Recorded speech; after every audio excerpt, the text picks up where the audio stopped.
welcome back. My name is Akanksha and you're watching my channel AK's Academy. So guys, like you all know, हम लोग accounting concepts and conventions के बारे में पढ़ रहे थे.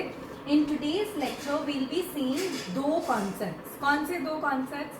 Accounting period concept and historical cost concept. Accounting period concept तो बहुत ही easy है. Let's start with it. Accounting period concept helps you to evaluate the performance over a period of time.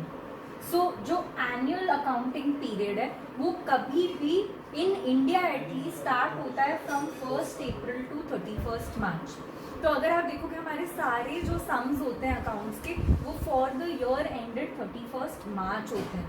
वो क्यों ऐसा होता है? वो इसलिए ऐसा होता है क्योंकि हम जो एनुअल अकाउंटिंग पीरियड मान के चलते हैं वो स्टार्ट होता है from 1st April and and होता है from 31st March in any year.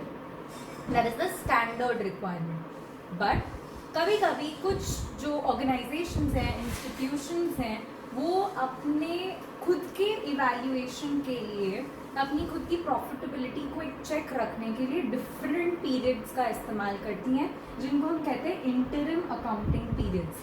अब ये जितनी बड़ी कंपनी उतने छोटे होते जाते हैं. तो we can see a monthly period, a quarterly period और a semi annually period for any if required for their convenience. ये ज़रूरी नहीं है, ये आप अपने खुद के एस्टिमेशन के लिए, अपने खुद के एक जजमेंट के लिए, अपने खुद के बिजनेस को एक चेक में रखने के लिए कर सकते हैं. अब examples of accounting period concept अगर आप यहाँ पर देखें, मैंने कुछ एक्सपेंसेस और ये सब किए हुए. तो बेसिकली मैंने यहाँ पर जो है इंटरिम अकाउंटिंग किया हुआ है ऑन अ क्वार्टरली बेसिस. तो हम लोग ने 4 क्वार्टर्स जो होते हैं एक साल के उसमें डिस्ट्रीब्यूशन किया है for June, September, December and March. So June 19, September 19, December 19 and March 20. Every quarter का हमने प्रॉफिटेबिलिटी चेक किया है. Revenue, expenses, revenue minus expenses, profit. So we have profit of 15 lakhs here, profit of 10 lakhs here. इस quarter में हमने बिल्कुल profit ही नहीं बनाया. और इनफैक्ट मार्च 2020 वाले क्वार्टर में तो हम लोग ने लॉस किया है 5 lakhs का. अब अगर मैं इनको क्वार्टरली करती हूँ तो मुझे पता लगता है कि 3 महीने में मेरे बिजनेस ने क्या ग्रोथ की. लेकिन अगर मैं एक एनुअल अकाउंटिंग करती हूँ that is from 1st April to 31st March, that means year ended March 2020,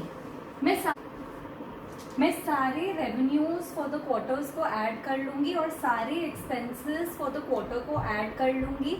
फिर रेवेन्यू माइनस एक्सपेंस करूँगी तो मुझे प्रॉफिट मिल जाएगा which is 20 lakh rupees. Now अब जब मैं पूरा एनुअल अकाउंटिंग कर रही हूँ मुझे ओवरऑल तो प्रॉफिट ही दिख रहा है 20 lakhs का.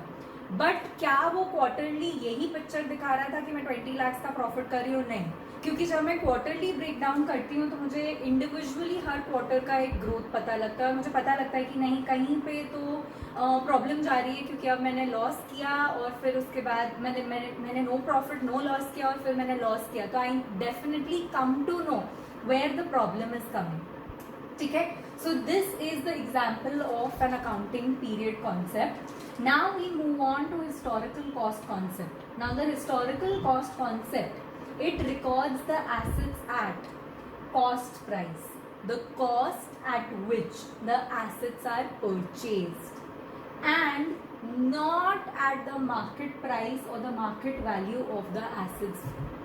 Now इसका हम जब तक देखेंगे नहीं एग्जाम्पल तो आपको समझ में नहीं आएगा. बट इसका समझने का एक ही तरीका है, आप अपने बैलेंस शीट में अपने एसेट को उस वैल्यू पे दिखाइए जिस वैल्यू पे आपने उसको परचेज किया है and not at the rate जो उसका बाहर अभी चल रहा है. तो 10 साल पहले जब मैंने ये घर लिया, अगर वो से 5 लाख रुपीज़ का था तो मेरे बैलेंस शीट में वो 5 lakhs का दिखेगा और नॉट द वैल्यू जो आज उसकी है which is 10 lakhs, 20 lakhs, 30 lakhs है जितनी भी. सो आपको जो वैल्यूएशन लेना है कॉस्ट प्राइस का लेना है और मार्केट प्राइस का नहीं लेना है. So example, purchased in the year 2000, cost fee इस बिल्डिंग की 10 lakhs. आज as of today market price है 50 lakhs. तो मेरे बैलेंस शीट में कौन सा जाएगा? कॉस्ट प्राइस जाएगा, that is 10 lakhs. So the value to be recorded in the books of accounts is going to be cost price, which is rupees 10 lakhs. I hope you understood. और examples देखते हैं, examples of historic cost. Orange and Apple Company constructed a building at a cost of 45,000 in 2005. On December 31st, 2017, the fair market value of the building is 65. अब हम हमारी balance sheet में original cost price पे ही लेते हैं as per historical cost concept, तो हम लेंगे 45,000 का valuation, not 65,000. Same ways, Pen Pencil Company purchased a tract of land for rupees 50,000 on January 1st, 2010. Today, the fair market value of the land is 65,000. Now, although the price has increased, the value of the land has increased, हम उसको balance sheet में historical cost पे ही दिखाएंगे, या cost जिस पे आपने उसको खरीदा है वो ही दिखाएंगे, which is going to be rupees 50,000 only. Then, example, Bricks and Stone Crushing Company purchased a piece of equipment for rupees 10,000 several years ago. Today, the worth of that equipment is 2,500. ज़रूरी नहीं है हमेशा appreciation ही होता है, काफ़ी सारे जो fixed assets हैं वो डिप्रिशिएट भी होते हैं. तो आज इसकी वैल्यू है 2,500. In case of fixed assets like these जो डिप्रिशिएट होते हैं, हिस्टोरिकल कॉन्सेप्ट मत फॉलो करना, बट हिस्टोरिकल कॉन्सेप्ट से उनका डिप्रिसिएशन माइनस करके उनका वैल्यू लिखना. So the company would still report it at original cost less the accumulated depreciation. This is how historical concept works.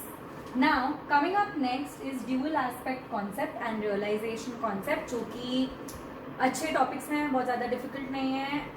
And अगर आपको ये वीडियो अच्छा लगा हो, so do like, share and subscribe to my channel. Do not forget to hit the bell icon so that you are notified for the video every time I upload it. Also आपको और कोई भी information या announcement या study material चाहिए तो you can always follow me on AK's Academy by Akansha on Instagram as well as on Facebook. आप मुझे कुछ भी क्वेरीज या अपना कोई भी सजेशन या कुछ भी फॉरवर्ड कर सकते हैं मेरे ईमेल एड्रेस पे भी, that is AKsAcademybusiness@gmail.com. Till then, stay home, stay safe, bye bye.